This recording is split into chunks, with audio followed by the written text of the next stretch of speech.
I'd like to mention that, of course, school choice is a very wide-ranging topic. Uh, it covers everything from education savings accounts, vouchers, to private school tuition tax credits, to magnet schools, charter schools, open enrollment, you name it. But it seems to be at a very pivotal point now in Oklahoma and nationally, poised really to go full throttle.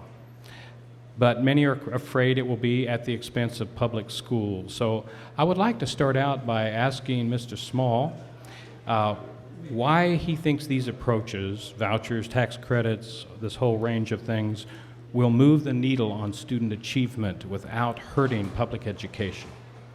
Thank you for that question.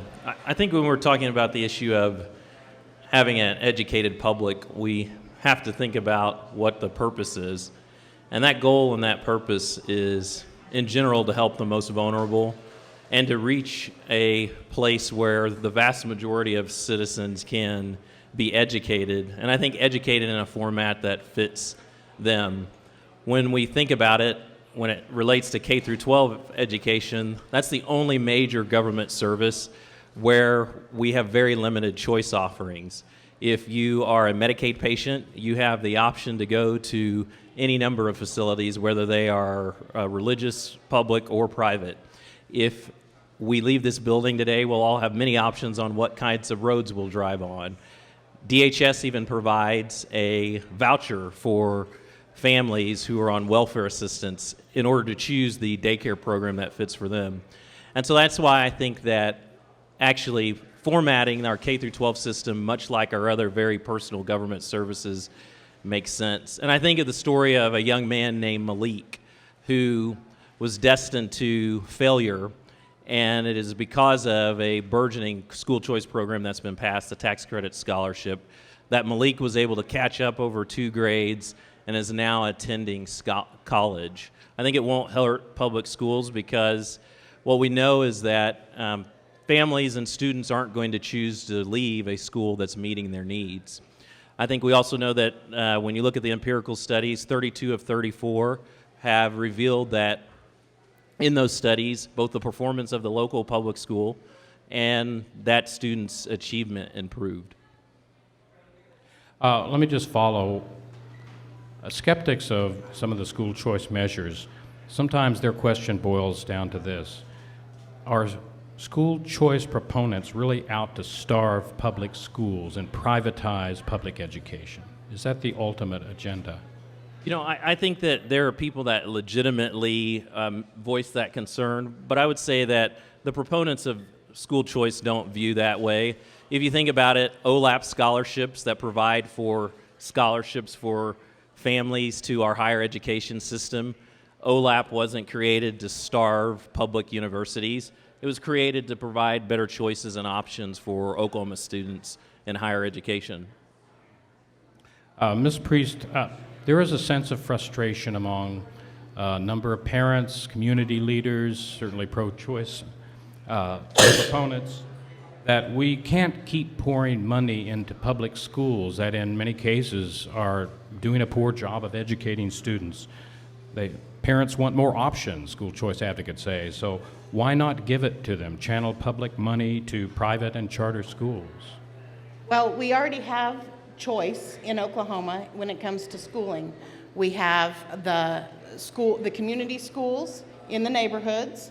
We have open transfers, and then parents can choose to send their child to a private school or even homeschool.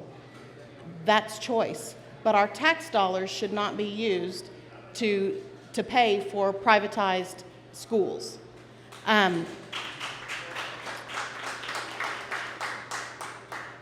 So, I'm sorry, could you say your question again? Oh, that's all right. I just wanted to understand your reasoning behind. I mean, there's some, I guess the question is, for those who oppose a lot of these measures, are they in support of any of these choice options that people have, whether it's charter schools? It seems like there's been resistance to that historically. As a parent, I don't oppose your choice to send your child to a private school, but I do oppose my tax dollars going to subsidize that. I drive on only certain roads, but my tax dollars go for the good of all.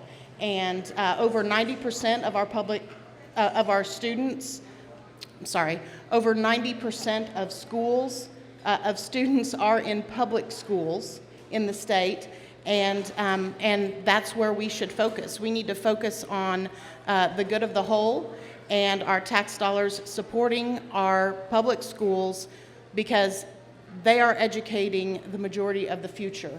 If we fund our public schools appropriately so that they can meet the needs of those individualized students, then we won't have children falling through the cracks.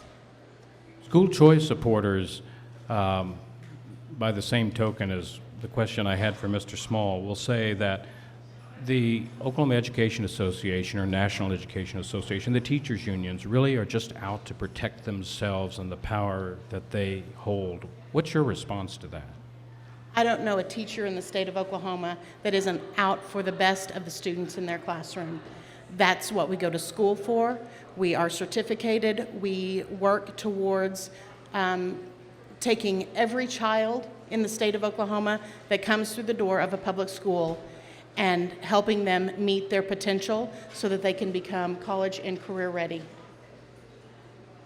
I wanted to just briefly mention the current, there's one bill, there are a number of bills on school choice before the legislature now. Senate Bill 560 passed committee, just barely. And we had some handouts at the table, kind of giving you some of the highlights of that bill. It may or may not go before the Appropriations Committee tomorrow, but it's the one that's out there on the table now. Just briefly, provides for education scholarship accounts, as they call it, savings accounts, and a family would have an account in which up to 90% of state aid formula money would go into it for a very low income family, or higher income 60%, or higher income 30%, and it would be capped at 1% of public school enrollment. So I wanted to ask Mr. Small what your views are on that measure, what you like and dislike, if you think it goes far enough, if you think it goes too far. You know, I think that Senate Bill 560, which attempts to bring in the concept of education savings accounts to Oklahoma, patterned after a program that's similar to what we already have for higher education and higher education savings accounts. What that bill does is it does, once again, expand options for families. I think that it is disingenuous to say that we currently have choice. If you're a low-income family, state government is taking hundreds of your dollars a year and sending it often to a system that isn't meeting your students' needs. And I believe that it is true. The vast majority of students will remain in public schools. So public schools have nothing to be afraid of, because the only way that a parent and a student is going to leave their current environment is if somehow that environment isn't safe for them, is contributing to the more than 400,000 illiterates that exist today, or is contributing to a special issue or situation that their child has. So I think Senate Bill 560 is definitely a great place to start. And once again, it's parents making that decision. It's not lawmakers. The open transfer issue has been mentioned. The challenge is you have to get the school that you are going to transfer your child to agree to the transfer. I hardly call that a very significant choice mechanism when you have to have joint agreement between the school that you're leaving and the school that your child would go to. And again, once again, people are not going to choose this option if they're confident in the current public school option that's provided to them. Ms. Priest, what do you think of this bill, or the concepts that are in this bill? I think it is fuzzy math to say that schools will be held harmless in this voucher scheme. The reality is we still have to pay the teachers, we still have to pay for utilities, we pay for the buildings, the curriculum, all the things, buses, all the things that are required to have a school. And we educate every child that comes in. So I think that to say that the schools won't be harmed because they get a small percentage back is not math that makes sense to me. There's an interesting dichotomy here on the finances. I know some groups like the Milton Friedman Foundation and others will say, you send kids from public schools to private schools and you let the state keep a percentage of the money, the state saves the money. Do you believe that, Mr. Small? Well, so I think that I want to be very careful because we're already devolving into an issue about focusing on money. The number one issue is the needs of students. The number one issue is children like Felicia, who was being bullied and contemplating committing suicide. And were it not for the Lindsay Nicole Henry Scholarship, she would probably be dead today. Now she is excelling in the environments that we're in. So we reject the notion of thinking of children as revenue units. Rather, we think that our system should focus on the needs of the person that has that need of a service, just like we do in our Medicaid program, just like we do in our DHS child welfare assistance. We don't say, you know what, if you get a SNAP card, there's just some grocery stores that may not make it, so the state needs to fund certain grocery stores over others. Once again, no parent and a student is going to leave a public school if they're being served well. And then there's the story of one of my friends who thought that they won the lottery when they got chosen to go to a charter school.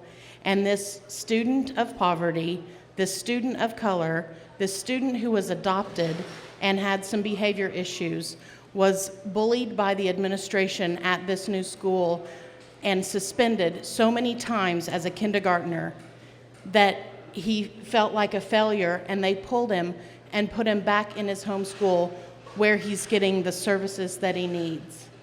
So those stories go both ways and go all the way around on the issue. Yes, and it's also true that that more than 29% of Oklahoma students read at less than basic and it comes to reading. So yes, there are anecdotal stories about charter schools that don't work. But guess what? Eventually, charter schools that fail and don't meet students' needs, they close. Guess what? Private schools that don't meet children's needs, eventually they close. Public schools and buildings that are funded by government, they never close. They don't ever have to deal with the same issues that a family has to deal with when their child isn't being served. There's just as many examples as parents that are doing what's called border jumping right now. Low-income families that know enough to know that their F school in Tulsa isn't meeting their needs, so much so that they are changing the residency of their child just so their child has a chance at existence. I don't want to leave the financial question behind. I mean, I guess I'm trying to understand, even though that may not be what you think should be the foremost in our mind, do you think that vouchers or education savings accounts in which a portion of the money remains with the public school district will ultimately save the state money? So the studies have shown that unequivocally it does save the state overall money and the school system overall. If you're no longer having to teach a student and provide services to that student, but you still get a portion of that funding, it saves money. Is it correct that there will be some schools that are really failing? Is it correct that possibly Douglas High School, which had a grading scandal, might lose some students and net overall might lose some funding? Yes, but I think that's worth it in order to ensure that children that look like me can actually reach college and be confident that they can read and add and subtract. What is your view of the finances? I know that some of the education organizations recently had projected an amount that would be lost over 10 years, but as Mr. Small points out, a portion remains with the school districts, a larger portion if it's a middle, if you're a cut above poverty. So wouldn't it benefit the schools? Right, but again, you're taking a few select students out, but that school still has to serve all the other students that are there, just with less funding overall. So, and the research that's coming out now from Louisiana, from Ohio, show that just because a student takes a voucher and goes to a different school doesn't mean that they are going to grow academically. In fact, one of those studies showed that students who took a voucher and were in the 50th percentile in math actually dropped at the private school to 26th percentile. Increased a little bit the second year, but was still well below the public school testing rate. I'd like to address that. So after multiple studies, again, 32 of 34 peer-reviewed studies show that school choice has resulted in the performance of the public school improving and the student. The Louisiana example is very interesting to me.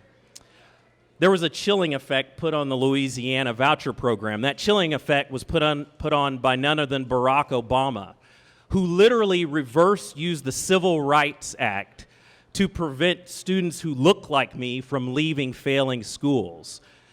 That alone, and the fact and the prospect of having to get permission from Eric Holder in federal court on whether or not a child was going to be put in school, dampened heavily those that would participate.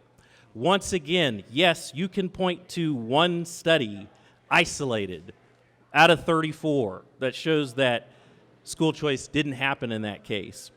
But I guarantee you, if you ask those parents, do those kids feel safer in that new charter school or the private school that they went to? I think they would say yes, whether or not there was slightly academic performance higher or lower than what happened. And we can look at the Fordham Institute study, which was funded by the Walton Foundation.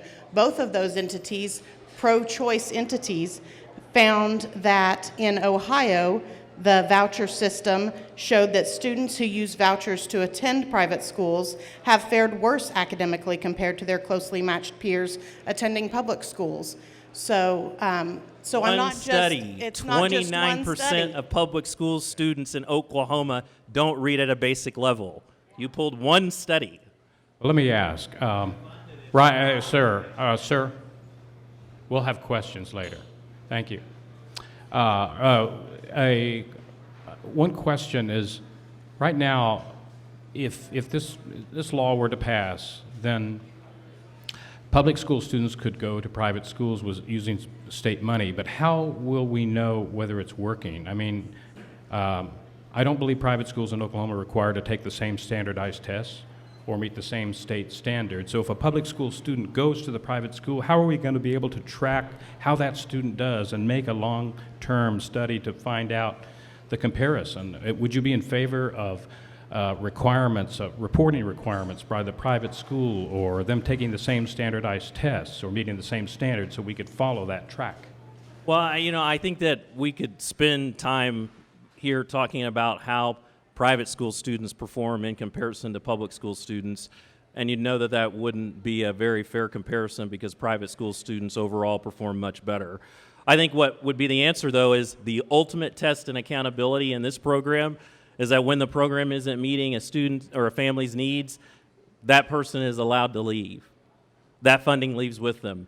The current system, that doesn't happen. The current system that we have that exists as a monopoly today continues to fund F schools no matter how they performed and no matter what they're doing to students. The ultimate accountability is when a parent and a family is able to take the portion of their dollars and choose a different school when it isn't working out for them. Ms. Priest, isn't that the accountability, that the student can choose to leave, stay, go where they want? Once a student has acclimated to a school, they're close with their peers. You know, they're not going to want, it's not healthy for a student to jump from school to school to school because of the curriculum and the different ways and different timelines in which things are taught. We don't want school hopping. There is, if you're talking about waiting to pay the vouchers until midway through the year, you know, how's a school supposed to start not knowing what their funding is when they have to hire teachers and make sure they have special services and everything ready? And private schools don't even have to offer special services to the students. How is a child in poverty going to get to a private school without transportation? How is a student of poverty going to pay for enrollment fees and all the things that the voucher doesn't pay for? Because when I looked at the cost for private schools, it's much more than what the voucher would allow for. I'd like to open it up to the audience at this point for follow-up questions. We have two people with microphones. Evie, we'll start with this gentleman here. Again, we'll keep your question short, about 30 seconds, and keep it to a question. Thank you. First of all, Jonathan, congratulations on your ALEC award. I'm sure that you're very proud of that.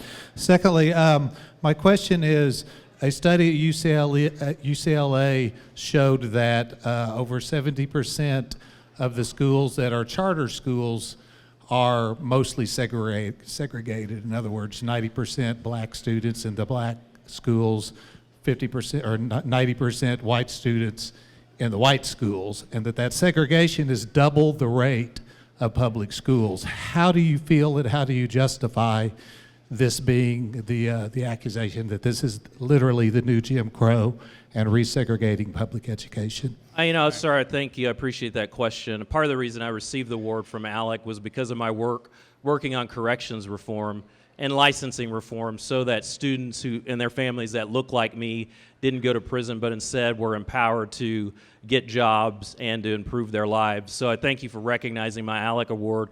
Second, I'd like to remind everyone that it's also public schools who, like Oklahoma City Public Schools, was under a civil rights investigation for illegally classifying young black boys as special needs students who really weren't. I personally understand this story because I worked in Oklahoma City Public Schools for 6 years. And I personally witnessed the Oklahoma City School District classify young black boys as special needs kids and hope to spread more dollars through the rest of the district. When you talk about segregation, I'd like to talk about KIPP Academy, where predominantly the students are black, because they're leaving really horrible schools that are in their area. So it doesn't surprise me that a lot of black students would leave really poor, failing schools in their area and then now congregate and be in a new school like KIPP Academy because they were leaving a predominantly black area already. I resent the race baiting that you're trying to participate in here. You're participating. Hey. I answered your question. Okay. Sir, okay. Well, thank you. We'll move on to the next question. Thank you. I did answer We're your going to have to question. cover a lot of ground here. Yes, I did, sir. We have a question in the back. Ms. Priest, do you feel that the current Oklahoma City current public school system is serving all students?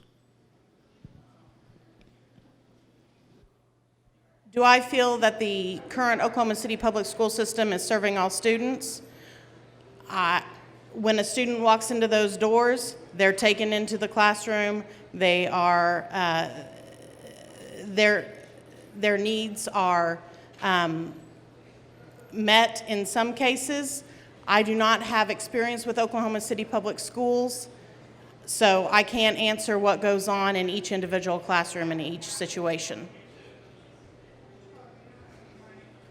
A question over here. Yes. Hey, thank you for putting this on tonight, by the way, and thank both of you for being here. I really do appreciate it. To start off, I would like to just point out that in elite private schools, there's bullying just as bad as any other school, and to say otherwise is disingenuous. And if you want to take a poor kid and put him in a rich environment, it's a different style of bullying. It's economic and it's social. And so to not act like that's part of the voucher program, we have to actually address that as well. I sent all 5 of my kids through private school. My mother taught in public, and my 3 sisters teach in public. And the reason I did that is because I don't want the state government messing with my kids' lives all the time and what I see going on in here. It was the only way I could control their education. So I worked 2 jobs to do that. And I don't mind chipping in more at a local school for somebody's stuff. What's But your I don't- question, sir? But I don't want to pay for their religious education. So how do we separate this out? I want separation of church and state. So your question would be for, well, let's ask Mr. Small. How would you deal with this separation of church and state? Well, I'm sorry, because we don't have separation of church and state right now. Many families would believe that teaching their student that they came from monkeys is a religion itself.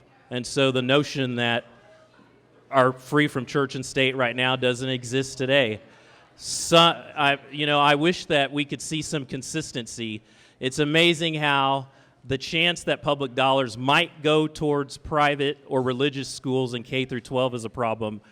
But you're completely fine with ORU receiving OLAP dollars. You're completely fine with colleges and universities that are private schools. You're completely fine with correctional programs that receive public funds for religious programs in our prison system. You're completely fine with my nephew going to a religious school on a DHS voucher. That's fine when he's 5, but it's a problem when he's 6.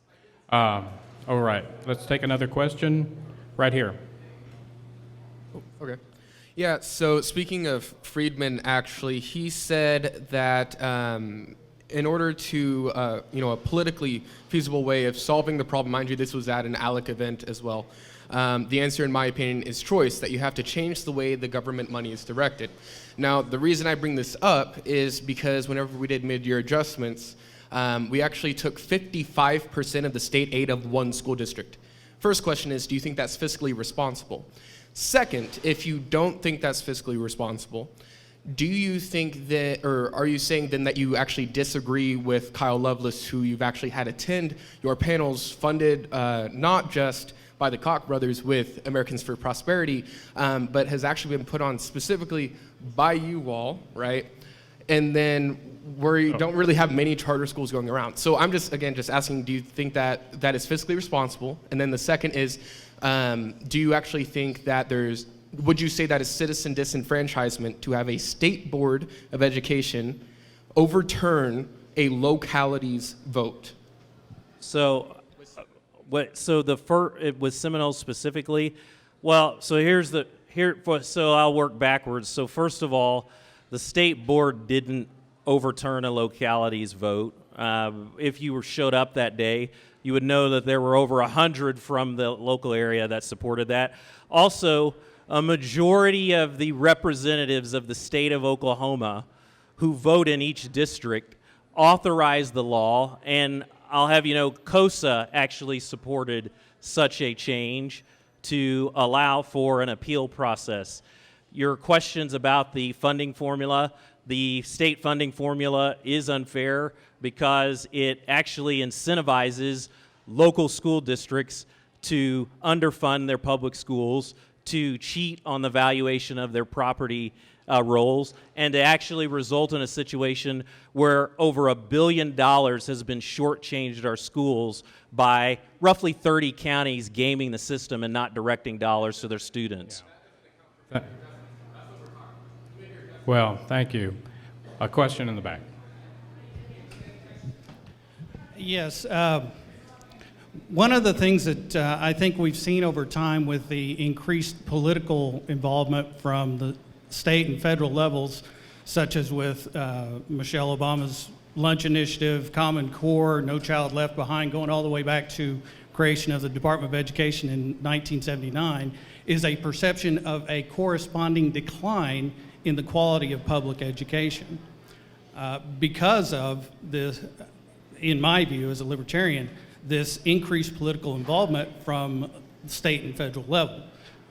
But what you're proposing with vouchers or ESAs or however you want to do it is to take government money, tax money, and put it into private education. Well, we all know that tax dollars never come without strings attached. So what we're going to get with this is we're going to get more political control from the state and federal level, wherever the vouchers come from, into these private schools. So your question would be whether he agrees more federal control will come from Well, these strings that are I'm attached. certain it will. Yeah. Tax dollars always Oh. come with political Is that strings your question? attached. Yeah. So if we make the private schools more like the public schools with this increased political control, aren't we destroying the alternative rather than creating more? Well, I respect your question, but I totally disagree with the premise. First of all, no family or student is going to take the voucher if they don't feel like it suits their needs. Second of all, schools that feel like that by taking those dollars it's going to result in some sort of overthrow by the federal government would have the option to decide that they're not going to accept those vouchers. So to the extent that those schools were concerned about that, they would just decline to participate in the program. And there's schools that exist today that don't participate in those programs today. Ms. Priest, I'd like to ask you a quick question. Can I respond to that, though? Sure, go ahead. What would you Okay. like to add? I think that if we're going to compare these private schools with public schools, then the private schools should look like our public schools.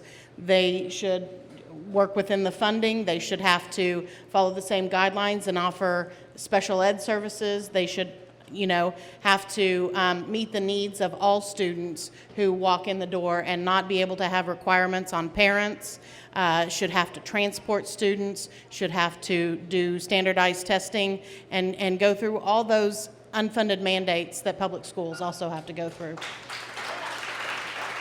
I'd like to say, she mentioned unfunded mandates by transport. There's over $500 million in the school activities fund. So the notion that there's an unfunded mandate, I literally just voted no against a school bond proposal in Deer Creek, where instead of asking me as a citizen to vote for more tax dollars to go to teacher salaries, they proposed $175 million in bonds at a debt service payment of $17.5 million a year. So transportation was included in that. I don't know what unfunded mandate you're talking about, but it's definitely clear that Oklahoma taxpayers are paying significant sums. Point out from 2006, local property tax dollars were $1 billion. 2015, again, these are Joy Hoffmeister's numbers. You guys are fans of hers. Local schools brought in $1.7 billion. And what's interesting to me is that it would only cost $245 million to do a $5,000 across-the-board teacher pay raise. I think if local schools cared so much about teacher salaries, why didn't more of those dollars make it to increasing those? Let me ask Ms. Priest about KIPP schools. They're nationally known. They have a success story to tell in many people's eyes. Are you in favor of growing more charter schools such as KIPP to give students that option in urban schools with a lot of struggling students? Charter schools originally were for to improve innovation and do different kinds of things. And if that innovation shows success, then it should go back to the public school, and we should expand those innovations through our public schools.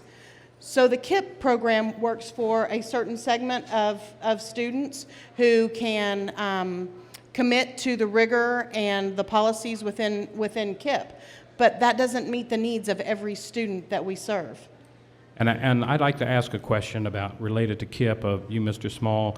We did some research and found that with the passage of years, KIPP would not, as students left the school, they would not replace them. And the perception was that they were sort of skimming the top. And these students who would leave their program would go back to public schools. KIPP would not replace them. They would not. So there was this declining number of students in those grades. Is that the way charter schools should treat students? What will happen to the students who, quote, wash out and go back?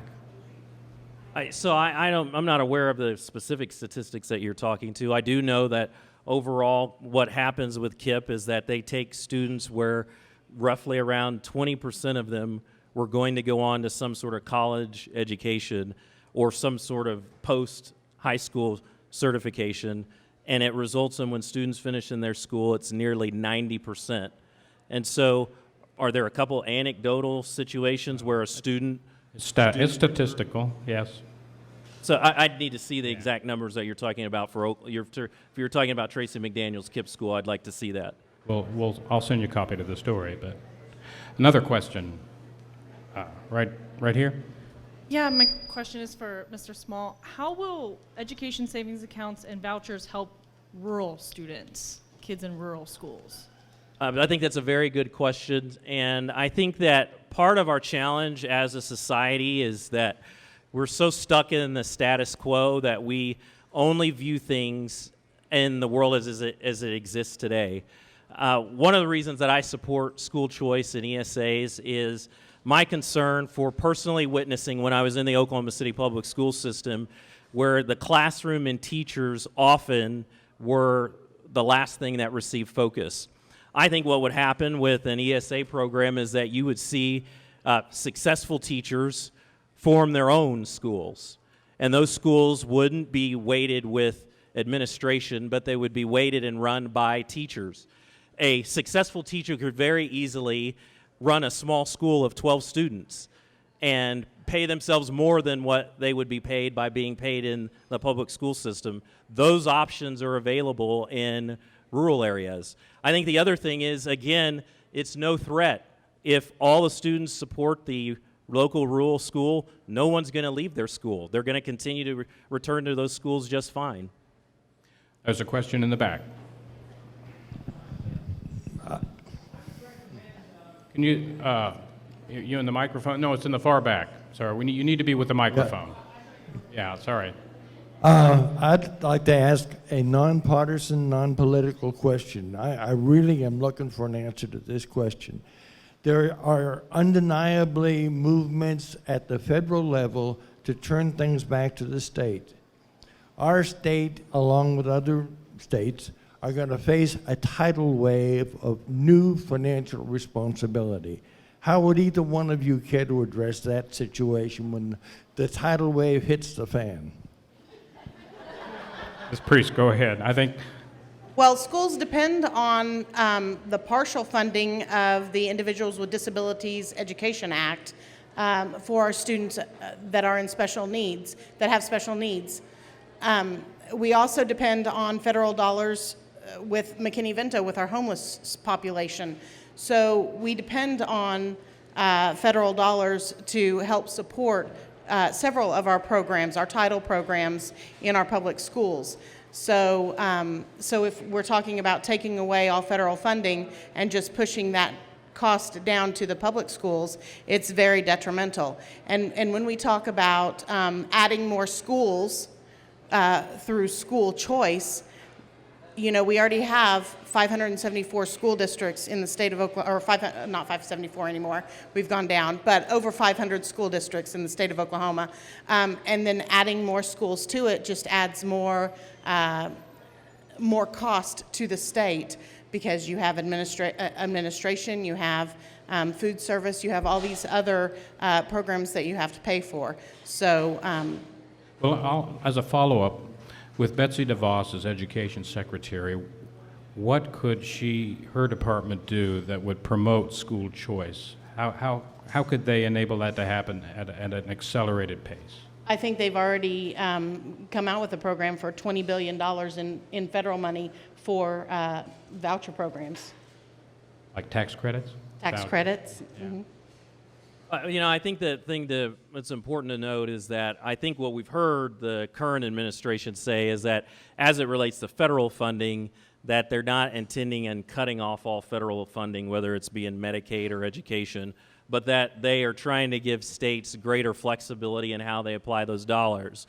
I talked to a mother very recently who lived in the school district where I live, and unfortunately that school district saw her child as a revenue unit, and continually would play games with her meetings about trying to determine what was going to happen with her IEP. So much so that that family actually ended up having to move out of the district, even though that they really appreciated that.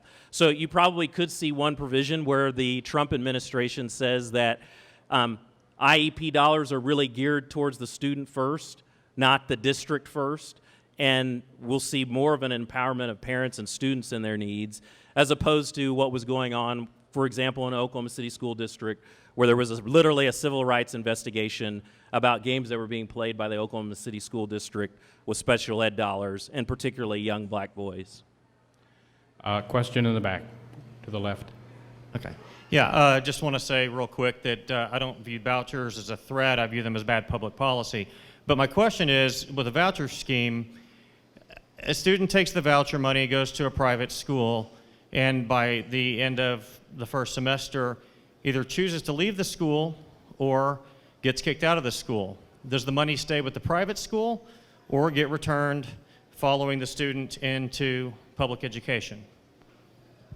So in the proposals that have been mentioned, the handling of those kinds of details would be done by the current superintendent. It'd be a very reasonable proposal that dollars that a school receive would be for the prorated amount of time that a student attended. I want to address the notion that all private schools in Oklahoma are $13,000 a year. The average price for a K through 12 student at a private school in Oklahoma is between $2,700 and $6,700 a year. That fits very much in line with what's proposed in Senate Bill 560, and it allows, again, for innovation, where charter schools and private schools somehow are able to find a way to pay teachers better and put more money in the classroom, often with half the per pupil expenditure. There's a question in the back to the straight ahead. If I hadn't taught at Centennial, a school with challenges far, far greater than anything that any of the charters here would attempt to tackle, I wouldn't have taken the time to go through intensely reading and rereading the methodology of charter school reports, studies, things like that. I don't know how many of those 32 studies you've read, how many times you've studied their methodology or whatever, but I'd ask you, could we take some time, sit down, look at those studies, look at those methodologies, look at those data, and if you still, after you have, well, if you've done that, I'm sure you're going to realize that what you're saying is factually incorrect. If you don't, that's fine. But if you would sit down with me and study the analysis and have a conversation like I used to have with my students at Centennial, would you please stop using that soundbite until you can show it is not factually incorrect? I think the question, thank you for the comment. I think the question would be, would OCPA or another organization be willing to list all of the studies so we could, you know, for those of us inclined, look at more deeply at which ones you're referring to? So first of all, I'd like to answer the question. I appreciate the applause. So first of all, I'd be more than happy to sit down with you. I just want to remind everyone, while we sit down, thousands of students across Oklahoma are not being served by their current school system. They're looking for a different choice. So I'd be happy to study studies with you while Senate Bill 560 continues its way through the legislature and families are given more option. I'm more than happy to do that. Ms. Priest, I'd just like to ask, again, back to funding. A lot of money still is invested in public education. Per pupil, it's slipped, and adjusted for inflation, it's fallen. But what do you say to those who would say that we have spent a great deal of money on public education and people seem to be more unhappy than ever, and organizations like OEA are simply asking for more money? What is your response to that? My response is over 90% of our students go to public schools. My response is that overwhelmingly, by over 90%, when communities put bond issues forth, their communities support those and pass those bond issues. So I think that it's rhetoric from certain people that our schools are just asking for more money and not doing the job that they are supposed to be doing. And I think those people don't actually look at the students that come through our doors. They don't look at the poverty from which they come. They don't look at the social and emotional needs of those students that are coming through our doors. And our public school teachers and administrators do. And they take those children and they make sure that their social and emotional needs are met at school, that they feel safe at school, and those students are growing in our public school system. So I don't think that our schools are failing. I think that there are those who want to put that information out there, but it is far from the truth. I think that what's important is not whether or not a school's failing. I think that what's important is whether or not an environment is failing for a student and their family. And if we want an educated public, then we're going to focus on the needs of families and students and helping them get a greater option.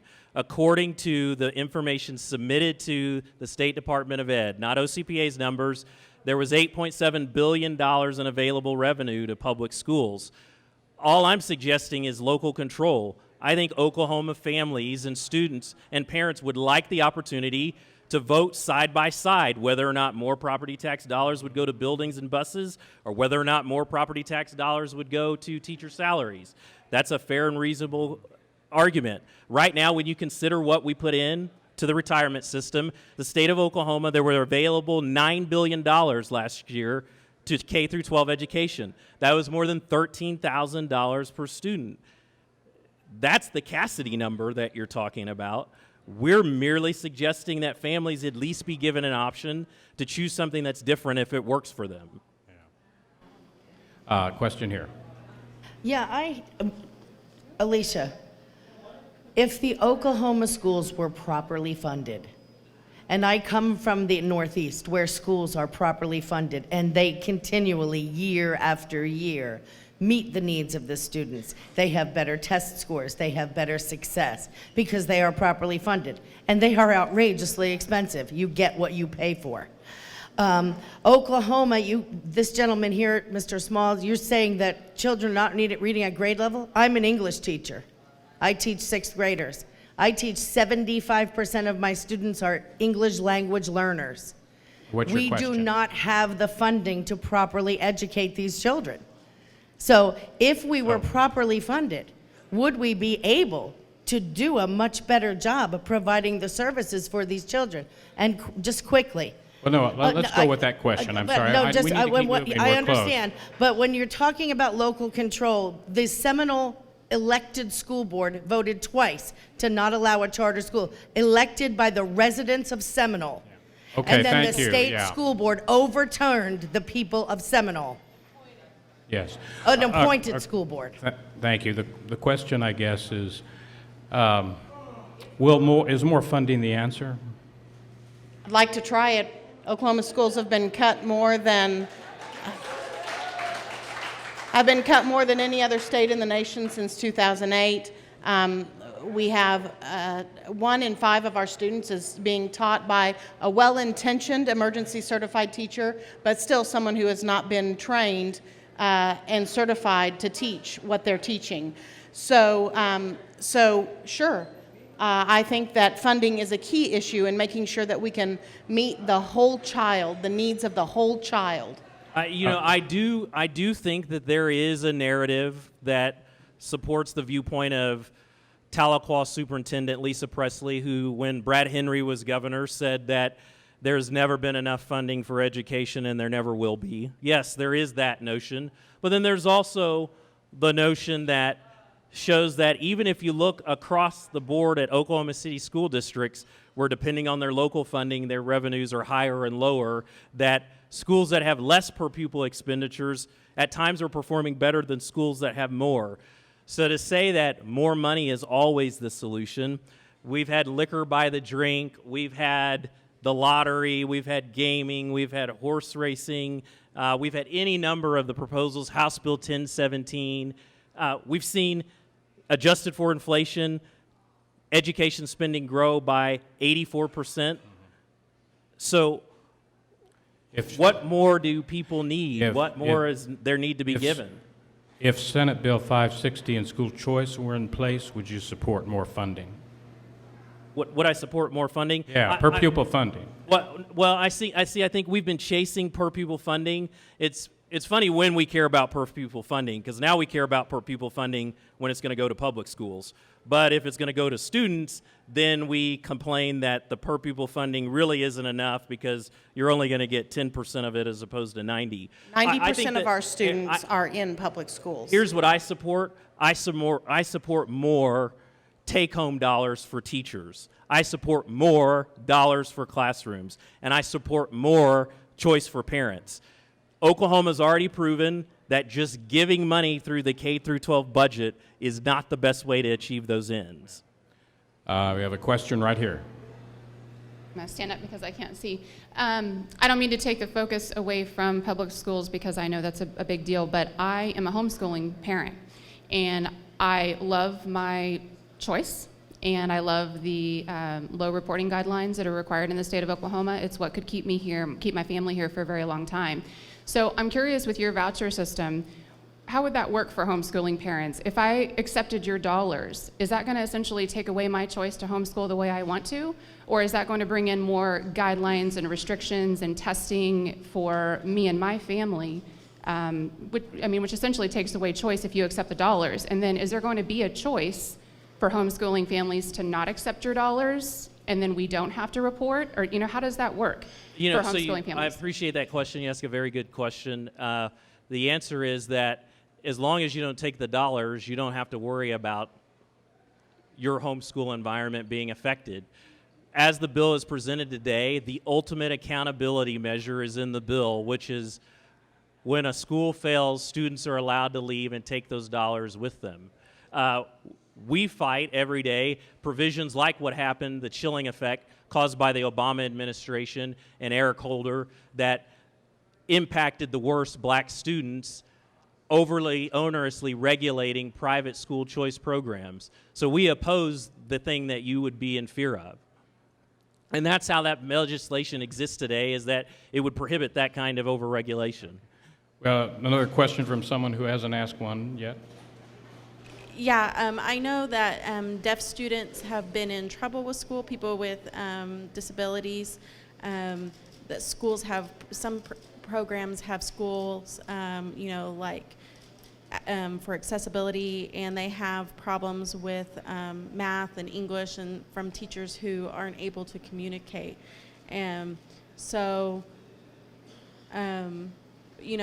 the public schools, they have those accommodations, but I guess my concern, is you ignore kids who, maybe have these disabilities and aren't able to communicate with them. So, will they have those children that have these disabilities, public school right now is their only option. So what other options would there be? How would they afford to do that? Well, let me ask Ms. Priest, what's your perception on if... Well, private schools aren't required to follow or to support special needs students, whether they're visually... Supporting Lindsay Nicole Henry scholarship students, right? True, some do, but a large majority of them do not offer and are not required to offer special education services, which means that they don't have to follow the least restrictive environment. They don't have to follow several of the regulations. They don't even have to have individualized education plans for students. What about charter schools? Are they required to provide... If they're a public charter school, then that would be part of the public school monies, yes. I think it's important to say about that. I mean, I personally know a mother who took her daughter out of a public school because they wouldn't accommodate her special needs, and her daughter was deaf. They merely asked for their daughter to be placed at the front of the classroom. That was going to improve significantly her performance, and that public school refused. I think it's safe to say I trust parents. I don't think parents are going to put their students in a private school with a Lindsay Nicole Henry scholarship that isn't going to serve their needs. We'd be happy to help those students that are doing that and where that's happening. And I taught a student, I'm a Spanish teacher, I taught a hearing impaired student how to speak Spanish. And we had great success with that through modifications. We'll take two more questions. One here. Mr. Small used the term a monetary unit, that he said that the public school, that was how they looked at that student. And he wants privatization, and with privatization, you got a commercial school corporation that's damn sure going to look at them as monetary units. Well, question there, will the I for-profit apologize. motive distort? I apologize, I missed the question there, but I merely agree with the Supreme Court of Oklahoma, who in a 9-0 decision said that they supported the Lindsay Nicole Henry Scholarship because it merely gave parents the same decision that public schools already had, which is to take public dollars and apply them in a private school to provide better services for students if they needed it. I feel like that same choice should be allowed to students for families and families where they feel like their student is being bullied or they feel like their student isn't receiving the early childhood education that they need. Ms. Priest, what do you think of the privatization, whether a for-profit aspect would affect the schooling? If a school has enough money to advertise on television, then they are not spending the money on the students. I think that the privatization is a funny thing, considering that there's a significant sponsorship amount that's required to be members of organizations like COSA. So the notion that there's not privatization already going on right now and that billions of dollars aren't benefiting from it, they clearly don't understand what goes on with the bus transit system in Oklahoma's public school system. Finally, a question in the back. Hi, I am a public school secretary, and I actually just had a conversation with a mother right before I came here regarding private school. And she said that one of her children was accepted into the private school, but she had another student who is actually still in our public school. And she was not accepted into the private school because she could not meet the standards that were required of her to get into as far as testing. They discussed that the student would not be able to keep up with the pace of the private school. So I'm wondering how private schools would be able to offer these things that you're saying that they do to special needs students whenever they're not even accepting students now who can't meet their standards. Well, so I mean, it's not like private schools are the only people that aren't accepting students or aren't providing a quality education to students. In the case of that child, then there's other options. There are other private schools that they could look at. And again, I trust parents. I don't trust centralized bureaucracies trying to tell parents what to do with their children. I get that is a fundamental disagreement that I have with a lot of people in this room, but I do. Ms. Priest, your answer to that, or question. I think that story illustrates one of the great problems of this voucher system and trying to expand the school choice is that not all students will be able to meet the threshold, nor are there enough spots for students to fill in those private schools. So when a student who has social and emotional behavior issues tries to get into a private school, they're not going to be allowed to come. When a child who doesn't have transportation to a private school, they're not going to be allowed to come. When a private school puts restrictions or regulations on, a parent has to contribute this much time and this much money in order to keep their child enrolled. Students of poverty are not going to be able to go to those schools. I resent that kind of bigotry. The Tulsa World has talked about the Tulsa that I resent the notion that black parents are too stupid to figure out a way to help. Figure out a way to help. No way did I just say that. You said low and income students. Let's wrap this up. I said. Okay. We'll give each. Not twist my words. Well, we're gonna close this out by giving each one about 30 seconds to sort of make your case for or against the current education savings account program vouchers. Ms. Priest, go ahead. So we're not, we do not believe in alternative facts in this room. And the fact is, Public schools in Oklahoma have been decreased in funding over the last several years. We have a revenue failure for the third time in a year. That affects our public school funding, which affects our students. You have to have money in order to get curriculum to serve the students, to meet the needs of each individual student. And so if I talk about funding, that's because funding affects the children in my classroom. I need to have fewer students in the classroom to be able to get to know them, to reach and teach them on the level that they need. And that is what public schools do.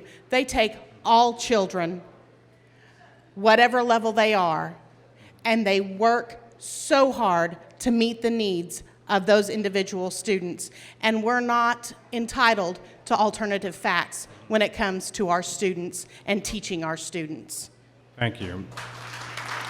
Mr. Small, your case in favor of these school choice measures. I appreciate the concern about alternative facts. It is an alternative fact that overall state and education spending has been cut. According to the State Department of Ed and the information that the schools submit to the State Department of Ed, $8.7 billion, a record.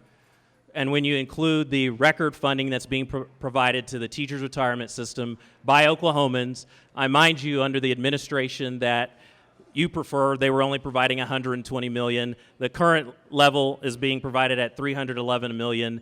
We are now at over $13,000 per student. What I'm going to remember tonight is people like Malik and Felicia. While we here argued about finding ways to fund brick and mortar schools that aren't failing them, many children went home tonight and their current environment isn't working for them. And they cried about the fact that they're in third grade, fourth grade, fifth grade, and sixth grade and they can't read. And so we're going to work to continue to provide opportunities for them to finally get our system to focus on students and their needs and not what bureaucrats or those employed in government need. Thank you. I want to please give our panelists a round of applause, regardless of whether you agree or disagree, for coming out here and talking with you.